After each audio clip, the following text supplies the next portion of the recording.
نحمده ونصلي ونسلم على حبيبه الكريم اما بعد فاعوذ بالله من الشيطان الرجيم بسم اللہ الرحمن الرحیم۔ درود پاک پڑھیں۔ اللہم صلی علی سیدنا مولانا محمد معدن الجود والکرم وآلہ وبارک وسلم صلاۃ و سلام علیک یا رسول اللہ۔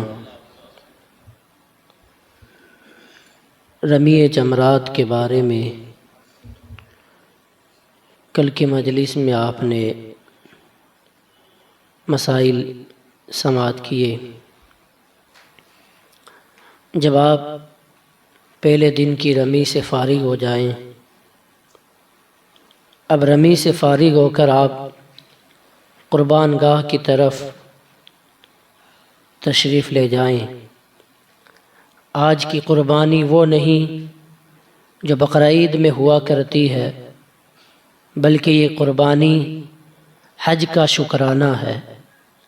یہ حج کی قربانی ہے۔ یہ قربانی حج قران کرنے والے پر اور حج تمتع کرنے والے پر واجب ہے۔ حج افراد کرنے والے پر واجب نہیں، بلکہ وہ کرے تو اس کے لیے مستحب ہے۔ اگر آپ نے حج قران یا تمتع کی نیت کی ہے تو آپ پر یہ قربانی واجب ہے۔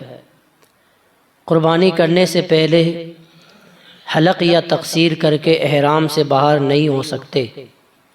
اگر آپ نے حج افراد کی نیت کی ہے اور قربانی کرنا چاہتے ہیں تو حلق یا تقصیر کر کے احرام سے باہر ہو جائیں۔ آج رمی کرنے کے بعد آپ قربان گاہ تک پہنچیں۔ یہ اس وقت ہے کہ جب آپ بآسانی قربان گاہ تک پہنچ سکتے ہیں۔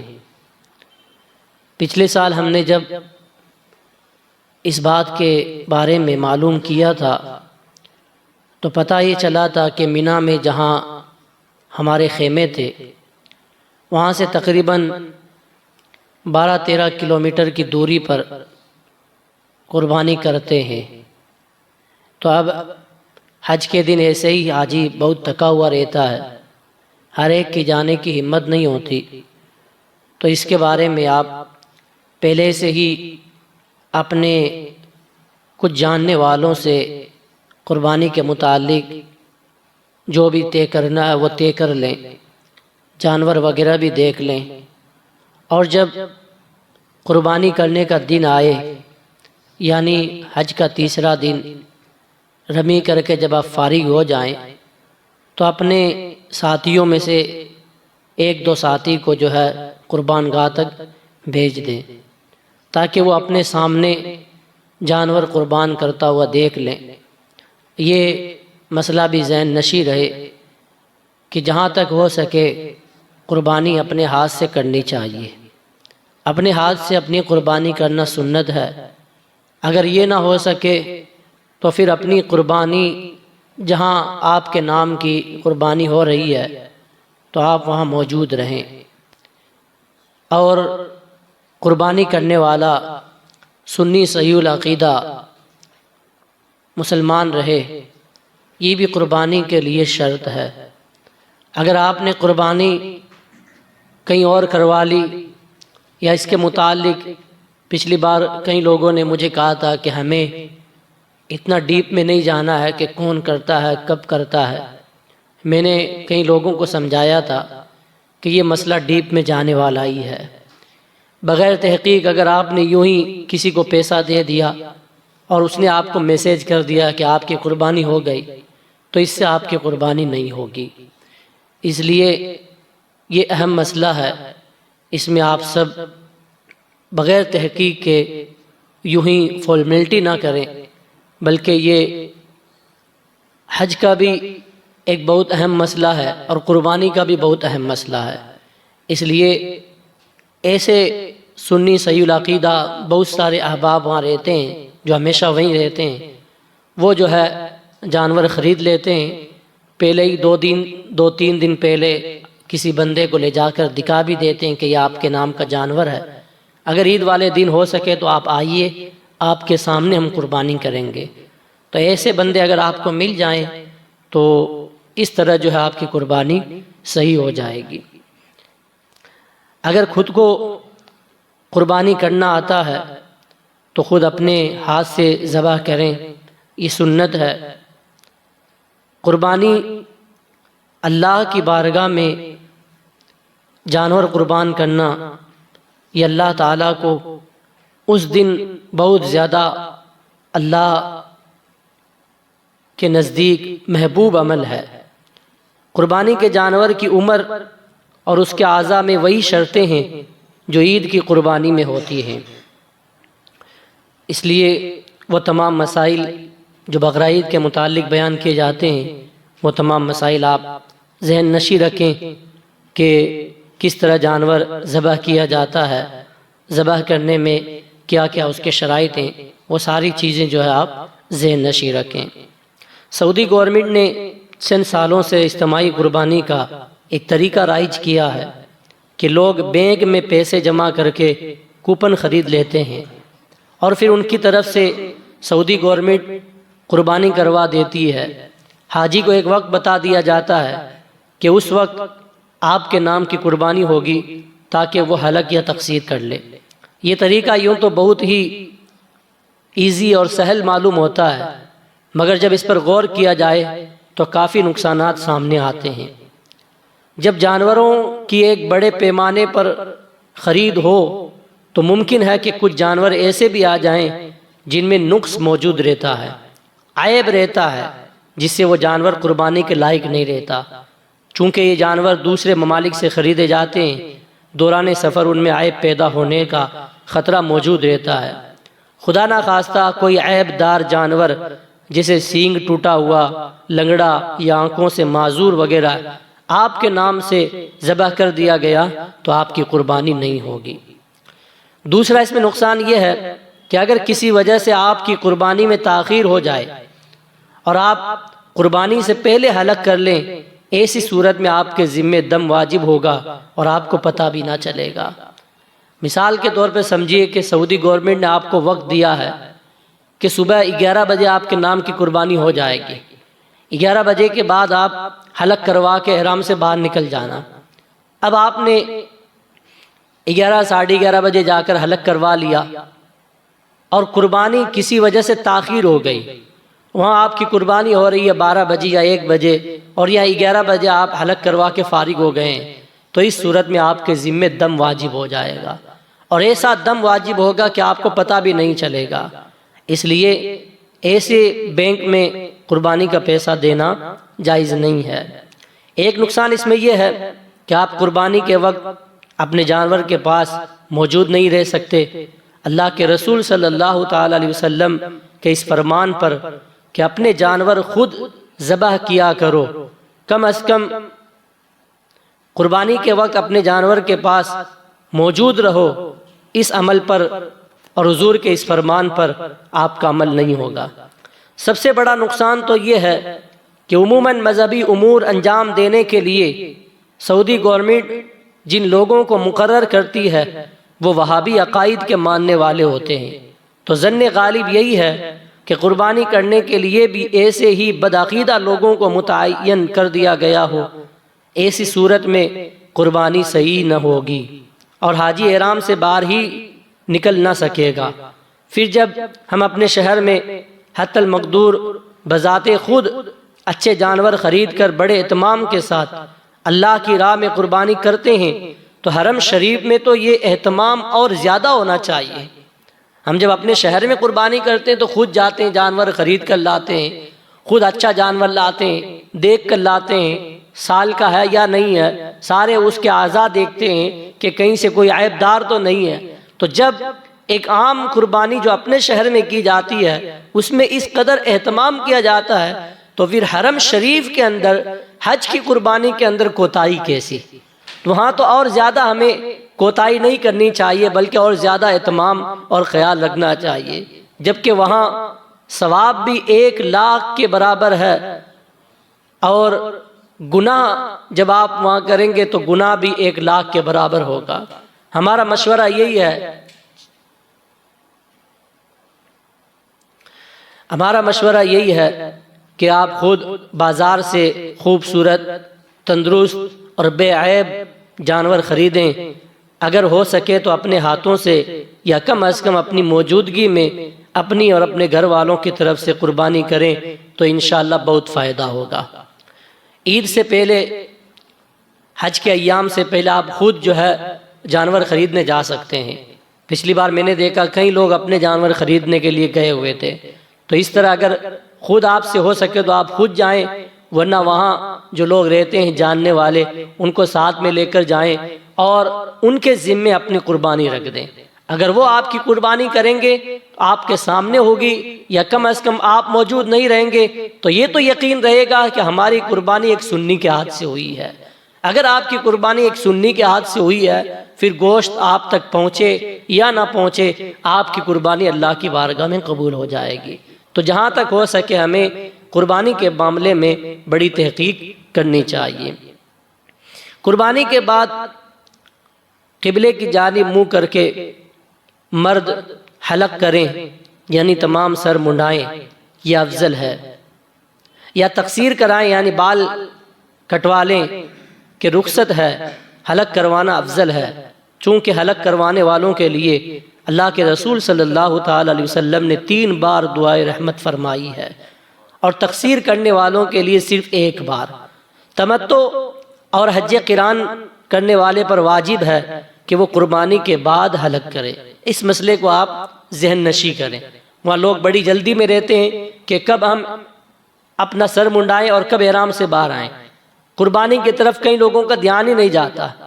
کئی لوگوں کو میں نے دیکھا کہ وہ اتنی جلدی کرتے ہیں کہ جیسے ہی رمی کر کے فارغ ہوئے فوراً حلق کرا کے بیٹھ جاتے ہیں، جبکہ رمی کے بعد فوراً اگر کسی نے حلق کروایا اور ابھی اس کی قربانی نہ ہوئی تو اس پر دم واجب ہو جائے گا۔ اس لیے اس ترتیب کو آپ دیکھیں، پہلے رمی ہوگی، پھر قربانی ہوگی، پھر حلق ہوگا، یہ ترتیب ہے۔ اگر کسی نے حلق سے پہلے جو ہے قربانی سے پہلے حلق کروا لیا تو یہ ترتیب کے خلاف ہوا اور اس پر دم واجب ہو جائے گا۔ اس لیے ترتیب کو یاد رکھیں، پہلے آپ رمی کریں گے یعنی شیطان کو کنکریاں ماریں گے، اس کے بعد آپ کی قربانی ہوگی، اس کے بعد آپ کو حلق کروا کے احرام سے باہر آنا ہے۔ اگر قربانی سے پہلے سر منڈایا تو دم واجب ہوگا۔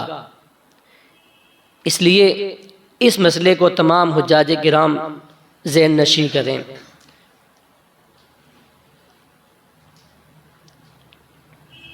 حلق یا تقصیر سے پہلے اور اس کے بعد اپنے لیے اور تمام امت کے لیے دعائیں کرنی ہیں۔ حلق یا تقصیر سے پہلے ناخن کاٹنا جائز نہیں ہے، خط بنوانا جائز نہیں ہے، ورنہ دم لازم آئے گا۔ اگر کسی نے حلق سے پہلے ناخن کاٹ لیے تب بھی دم واجب آئے گا۔ عورتوں کو بال منڈوانا حرام ہے، وہ 1 پورے کے برابر اپنے چوتھائی سر کے بال کتروا دیں۔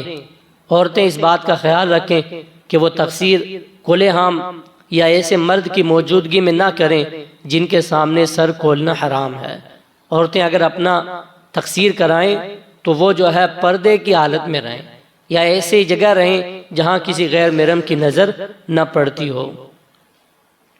جن کے سامنے سر کھولنا حرام ہے ان کے سامنے جو ہے حلق یا تقصیر کرنا یا جو ہے دوپٹہ اتارنا یا اپنے اعضاء کو ظاہر کرنا عورتوں کے لیے جائز نہیں ہے۔ حلق یا تقصیر کے بعد اپنا احرام کھول دیں، غسل کر کے نئے کپڑے پہن لیں۔ آپ کے لیے اب عورت سے صحبت کرنے، شہوت سے اسے ہاتھ لگانے، بوسہ لینے یا جو چیزیں صحبت سے تعلق رکھتی ہیں وہ چیزیں احرام نے حرام کیا تھا سب حلال ہو گیا۔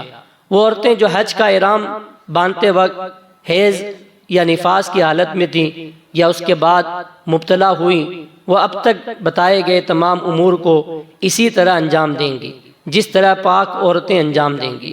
یہاں ایک مسئلہ ذہن نشی کریں کہ احرام سے باہر آتے ہی یعنی جب آپ نے حلق کروا لیا، حلق کروانے کے بعد آپ پر تمام وہ چیزیں جو احرام کے بعد آپ پر حرام ہو جاتی ہیں وہ آپ پر اب حلال ہو جائیں گی۔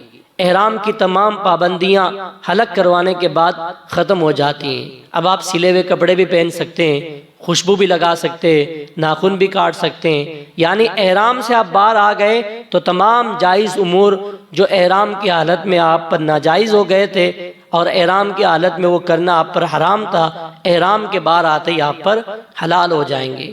لیکن ایک چیز یاد رکھیں، عورتوں سے صحبت کرنا یہ احرام کی حالت میں حرام ہے، لیکن جب آپ نے حج کا حلق کروا لیا، رمی کرنے کے بعد، قربانی کے بعد حلق کرا لیا، اب ایک چیز اور باقی رہ گئی ہے جو حج کا ایک فرض ہے، وہ ہے طواف زیارت۔ طواف زیارت میں احرام شرط نہیں ہے، احرام کھولنے کے بعد آپ یوں ہی سلے ہوئے کپڑوں میں جا کر خانہ کعبہ کا طواف کریں گے، یہ طواف زیارت ہے۔ طواف زیارت سے پہلے ابھی بھی ایک چیز آپ پر حرام ہوگی، وہ ہے عورتوں سے صحبت کرنا۔ احرام کی حالت میں بھی حرام ہے، اور احرام سے جب آپ باہر آ گئے تو تمام چیزیں، بال کاٹنا، ناخن کاٹنا، خوشبو لگانا، سلے ہوئے کپڑے پہننا سب حلال ہو جائے گا، لیکن جب تک آپ طواف زیارت نہیں کریں گے تب تک آپ پر عورتیں حرام رہیں گی۔ طواف زیارت کے بعد جو ہے عورتوں سے جو ہے صحبت کرنا حلال ہو جائے گا۔ اس مسئلے کو صرف آپ ذہن نشین رکھیں۔ طواف زیارت جسے طواف افادہ بھی کہتے ہیں، حج کا دوسرا رکن ہے اور یہ فرض ہے۔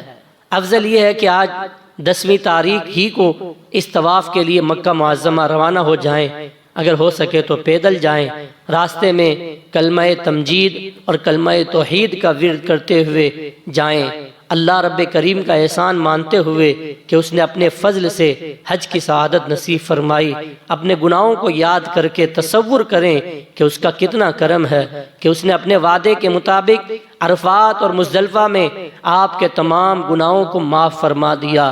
اب اس کے مزید فضل و کرم کی تلاش میں پھر اسی کے گھر اور اسی کی چوکھٹ پر پہنچ جائیں اور اس سارے جہاں کے بادشاہ سے، اس کے محبوب کریم رؤوف الرحیم صلی اللہ تعالی علیہ وسلم کے وسیلے سے دعائیں کریں کہ یہ جو جود و عطا کی خاص گھڑیاں ہیں، آپ اگر قارن یا مفرد ہیں، یعنی آپ نے حج قران یا حج افراد کیا ہے اور اپنے طواف قدوم کے بعد صحیح کر چکے ہیں، تو اس طواف میں رمل اور صحیح کرنے کی ضرورت نہیں ہے۔ یعنی اگر آپ پہلے ہی صحیح کر چکے ہیں، وہ مسئلہ میں نے کل بتایا تھا کہ اگر آپ نے حج کا احرام باندھنے کے بعد پہلے ہی جو ہے طواف کر کے صفا مروہ کی صحیح کر لی ہے تو طواف زیارت کے بعد آپ کو صحیح کرنے کی ضرورت نہیں ہے، اور اگر آپ نے پہلے صفا مروہ کی صحیح نہیں کی تھی تو اب طواف زیارت کے بعد صحیح کرنا بھی آپ پر ضروری ہے۔ اگر آپ متمتع ہیں، یعنی حج تمتع آپ نے کیا ہے اور حج کے احرام کے بعد کسی نفل طواف میں صحیح کر چکے ہیں تو اس طواف میں رمل کرنا اور صفا مروہ کی صحیح کرنے کی ضرورت نہیں ہے۔ اور اگر اس وقت آپ نے رمل اس وقت یعنی حج سے پہلے رمل اور صحیح نہیں کیا تھا تو آپ کو اس طواف میں رمل بھی کرنا ہے، یعنی کندھوں کو ہلا کر چلنا، بہادروں کی طرح چلنا، یہ بھی کرنا ہے، اور صحیح بھی صفا مروہ کی صحیح بھی کرنا ہے۔ آپ نے اگر طواف زیارت کے بعد والی صحیح کر لی، یعنی پہلے کر چکے ہیں، تو آج آپ کو ایک سادہ طواف کرنا ہے جس میں آپ رمل نہیں کریں گے اور صفا مروہ کی صحیح بھی نہیں کریں گے۔ تو یہ چند مسائل ہیں کہ اب آپ طواف زیارت کے بعد حج کے تمام ارکان ادا کر چکے ہیں، حج کے تمام ارکان بحمدہ تعالی آپ نے ادا کر لیے ہیں۔ طواف زیارت جو حج کا ایک بہت بڑا رکن ہے، فرض ہے، اسے بھی آپ نے ادا کر لیا۔ اب آپ عید کے دن اگر چاہیں تو اسی دن جو ہے طواف زیارت کریں، یعنی 10ویں ذی الحجہ، اس دن بھیڑ باڑ زیادہ رہتی ہے، اگر اس دن نہ ہو سکے تو 11 ذی الحجہ کو کریں، 11 کو بھی نہ کر سکیں تو 12 کو آپ کر سکتے ہیں۔ 12 ذی الحجہ کو سورج ڈوبنے سے پہلے آپ کو طواف زیارت کرنا ضروری ہے۔ عورتوں کے لیے ایک مسئلہ آپ ذہن نشی کر لیں کہ وہ عورتیں جو حیض کی حالت میں، ناپاکی کی حالت میں، تو وہ تو طواف کر نہیں سکتی، تو اب وہ طواف زیارت کیسے کریں گی؟ حج کے تمام ارکان تو وہ حیض کی حالت میں ادا کریں گی، جس حالت میں اس حالت میں کریں گی، لیکن جب طواف زیارت کی باری آئے گی اور ابھی بھی وہ پاک نہیں ہوئی ہیں تو انہیں چاہیے کہ وہ اپنے خیمے میں ہی رہیں۔ طواف زیارت کے لیے انہیں مسجد حرام جانا جائز نہیں ہے، وہ پاکی کا انتظار کریں گی۔ 11 کو پاک ہو گئی تو 11 کو کریں، 12 کو پاک ہو گئی تو 12 کو کریں، 12 کو بھی نہ ہوئی 13 کو، 14 کو، 15 کو، جب تک وہ پاک نہیں ہوں گی تب تک وہ مسجد حرام میں نہیں جا سکتی۔ اب اگر 15 تاریخ یا 16 تاریخ یا جب بھی وہ پاک ہوں گی، پاک ہونے کے بعد ان کے لیے اب بھی طواف زیارت کا وقت باقی ہے، ان کے لیے اس پر کوئی گناہ اور کوئی دم وغیرہ واجب نہیں ہے۔ بہت سارے لوگوں کے ذہن میں یہ سوال رہتا ہے کہ 12 ذی الحجہ جو طواف زیارت کا صحیح وقت ہے، اس وقت اگر کسی عورت نے طواف زیارت نہ کیا ناپاکی کی حالت میں اس لیے، تو اب بعد میں اگر وہ کرے گی تو اس پر دم ہے، دم وغیرہ کچھ نہیں ہے۔ اس کے اندر عورت مجبور ہے اور یہ عذر شرعی اس کے پاس ہے کہ کس لیے اس نے طواف زیارت نہیں کیا۔ ہاں اگر یوں ہی پاکی کی حالت میں تب بھی طواف زیارت 12 تاریخ تک نہیں کرے گی، اس کے بعد اگر وہ کرے گی، یعنی جب اس کا وقت نکل جائے گا اس کے بعد طواف کرنے جائے گی، تو اب اس پر کفارہ لازم آئے گا، لیکن ابھی بھی اس کو طواف زیارت کرنا ضروری ہے۔ طواف زیارت کا ایسا مسئلہ ہے کہ اگر کسی مرد نے طواف زیارت نہیں کیا، طواف زیارت کرنے کے بغیر وہ اپنے وطن میں آ گیا، ہندوستان آ گیا، اور ابھی بھی اس نے طواف زیارت نہیں کیا ہے، تو یہاں آنے کے بعد اس کی عورت اس پر حرام رہے گی جب تک وہ طواف زیارت نہیں کرے گا۔ اب اس کو چاہیے، جیسے کوئی آ گیا بھول سے یا کسی کام کی وجہ سے آ گیا جلد بازی میں اور اسے پتہ نہیں تھا کہ طواف زیارت اتنا اہم رکن ہے، یہاں آنے کے بعد اس کو پتہ چلا کہ طواف زیارت اس پر کرنا ضروری ہے، تو اس کو چاہیے کہ واپس وہ ٹکٹ بنائے، واپس عمرہ کرنے جائے۔ اب طواف زیارت کرنے کے بعد واپس آئے گا تب اس کی عورت اس پر حلال ہوگی، جب تک طواف زیارت نہیں کرے گا اس کی عورت اس پر حرام رہے گی۔ تو یہ اتنا حج کا اہم رکن ہے طواف زیارت۔ اس کے بعد آپ کو عمرہ کرنا ہے، نفلی طواف کرنا ہے، اور دوسرے دن کی پھر رمی کرنا ہے، تیسرے دن کی پھر رمی کرنا ہے۔ وہ مسائل شریعہ کل یا پرسوں کی مجلس میں انشاءاللہ آپ سماعت کریں گے۔ کل تو ذکر و دعا ہوگی اور ہمارے اشرف بھائی کل انشاءاللہ سفر حج کے لیے روانہ ہوں گے، تو ان کی گلپوشی بھی ہوگی، دعا بھی ہوگی، تو آپ کل کی مجلس میں بھی ضرور شرکت کریں۔ اس کے بعد کے مسائل انشاءاللہ پرسوں کی مجلس میں آپ کے سامنے بیان کیے جائیں گے۔ اللہ تعالی ہم سب کو مسائل شریعہ پر عمل کی توفیق عطا فرمائے۔ استغفر اللہ ربی من کل ذنب۔ دم کا مطلب ہوتا ہے کفارہ۔